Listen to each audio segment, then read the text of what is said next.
Manifesto से निकालना है, सीएए रद्द करना है, एनपीआर एनआरसी को रद्द करने का दावा करना है, वादा करना है मुसलमानों को। जो लोग सफ़र हुए हैं इसमें, जो लोग तकलीफ उठाए हैं, कम से कम ये लोगों के लिए तो भी, अदरवाइज सीएए से कोई मुश्किलात नहीं, कई बार मेरा बयान आ चुका है।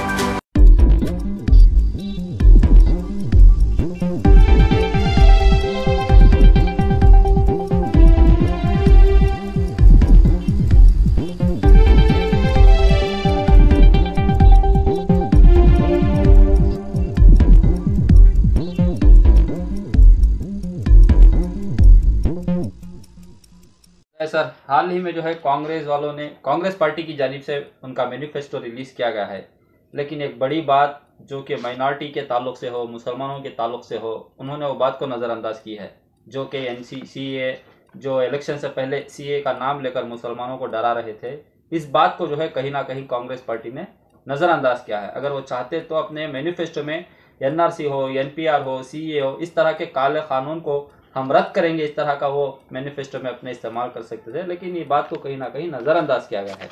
तो आपकी क्या राय है इस पर? बेशक सही, 25 मैनिफेस्टो गारंटीज दिए हैं, इसमें हर गारंटी लाजवाब है, जिसमें मोदी सरकार, ऑनरेबल प्राइम मिनिस्टर खुद हले हुए हैं देख के, क्योंकि इसके ऊपर 2 बार टिप्पणी की है प्राइम मिनिस्टर, जो सही है। मगर सीएए, एनपीआर, एनआरसी शुरू करके कितने हजार मुसलमान जेलों में गए, जेलों में सड़े। इसको शुरुआत कांग्रेस करी, राहुल गांधी किए, सोनिया गांधी किए, तमाम किए। तो कहाँ हमारे मल्लिकार्जुन खड़गे साहब, कहाँ सिद्धरामैया जी, कहाँ डीके शिव कुमार, कहाँ है हमारे मुसलमान सलीम अहमद और नसीर अहमद और तमाम ये लोग जितने भी हैं, हमारे हाउसिंग मिनिस्टर ज़मीर साहब, ये सभी कहाँ है? क्यों? अरे भाई, एक मैनिफेस्टो आता है कर्नाटक का, कांग्रेस की आंख है हिंदुस्तान के लिए।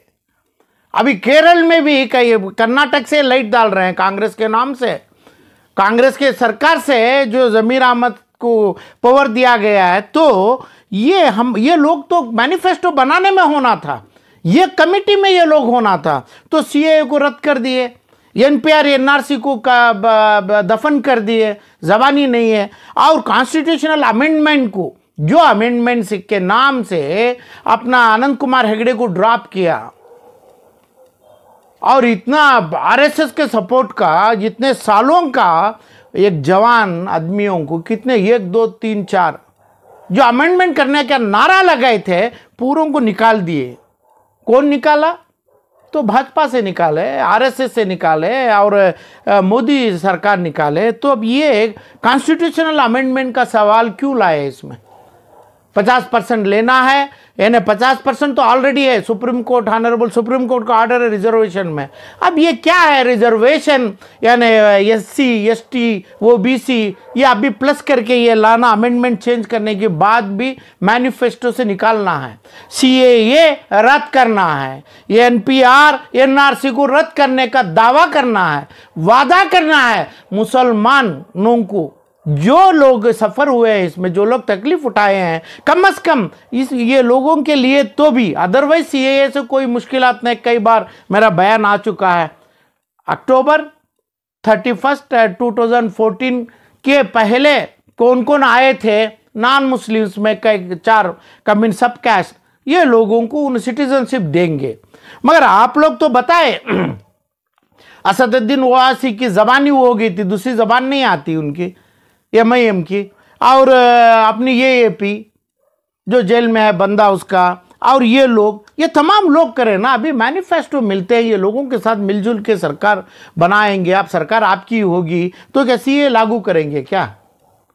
और क्या उम्मीद है मुसलमानों को, जो आपके ऊपर अंधी मोहब्बत रखा है, वन साइड मोहब्बत रखा है, एक तरफ का लव हुआ है मुसलमानों को। मुसलमान चाहता है, आपकी चाहत यही तरकीब दिख रही है।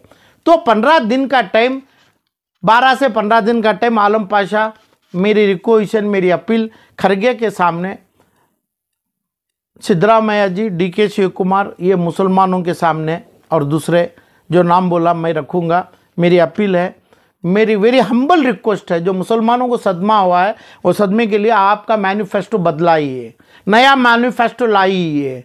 यहाँ तक अमेंडमेंट का, कॉन्स्टिट्यूशन अमेंडमेंट की जो ज़बानी बात है उसको भी रोकिए आप।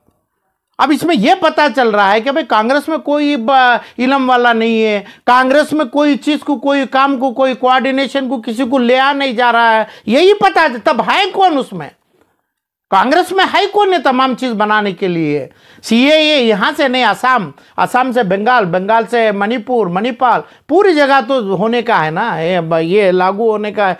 सिर्फ मैंगलोर और बेंगलुर नहीं है, तो पूरे कर्नाटक का ज़्यादा इसमें लाइट होना चाहिए। ये लोगों की इसमें ज़रूरत है क्योंकि कर्नाटका कांग्रेस के लिए एक चिराग बना है, अंधेरी में भी उजाला दिखता है कांग्रेस की सूरत। तो 15 रोज़ के बाद, यानी इलेक्शन के पहले 4 दिन के पहले ये चीज़ को वापस नहीं लिए, यानी कॉन्स्टिट्यूशन अमेंड करने की बात कांग्रेस से वापस नहीं लिए, और सीएए एनपीआर की बात करने की बात जो छेड़ा गया, जो छेड़छाड़ी किया, ये चीज़ तमाम चीज़ को उसमें ला के हमें रद्द करेंगे, हमें अमल करेंगे, हमें या इसको अमल नहीं करेंगे, इसका दफन करेंगे, इसका कफन बनाएंगे, मुसलमानों को जब तक नहीं बोलेंगे, ये मुसलमान इसमें कंफ्यूज है जो लग रहा है। तो मेरे टाइम के बाद मैं ये तमाम चीज़ों के कांग्रेस के खिलाफ नारे उठाएगा आलम पाशा। अब ये 12-14 दिन मुसलमानों की बात के ऊपर, मुसलमानों की कहने पे मैं ये लोगों को टाइम दे रहा हूँ। मेरी मांग है आप मैनिफेस्टो बदलाइए, यानी इसके बाद ईद के बाद और इलेक्शन के 2-4 दिन के पहले आलम पाशा का फिर बयान होगा, और इसके बयान में ये चीज़, मैनिफेस्टो आपका बदला नहीं, आपका मैंडेट नहीं बदला, आपका इम्प्लीमेंटेशन नहीं बदला, तो नारा कांग्रेस के खिलाफ, मुसलमानों के ये वन साइड लव के खिलाफ, और इसका तर्जुमा देके आलम पाशा जरूर ग्राउंड पे आके ये बात करेगा, पूछेगा मुसलमानों को भी। ज़रूरी है ये पार्टी हेडक्वार्टर्स को, खरगे साहब, सिद्धरामैया साहब, डीके साहब, आप लोग मैनिफेस्टो बदलाइए, कॉन्स्टिट्यूशनल अमेंडमेंट अबंडन करिए, छोड़ दीजिए ये बात। जैसा अभी आनंद कुमार हेगड़े को छोड़ा गया, ये जबान में ही नहीं लाना का था कॉन्स्टिट्यूशन अमेंडमेंट। आप ये बात से कितना गुजर रहा है, कितना हर जगह तो पार्लियामेंट, नई पार्लियामेंट फूट रही है, फोड़ रहे हैं कि भाई अमेंडमेंट के नाम से जितने लोग अपोजिशन में, फिर कांग्रेस में क्यों लाया? इसी टाइम पे ये जो बीमारी है कोविड से खराब है, अमेंडमेंट के नाम से आप लाया, ये भी आप कंसीडर करिए। सीएए का आप एकदम स्पेसिफिक मैनिफेस्टो रिलीज करिए, इसके साथ या एडिशनल करिए, नहीं तो आलम पाशा आपके खिलाफ जाएगा, मुसलमानों को वन साइड लव खत्म करेगा, इंशाल्लाह ज़रूर होगा।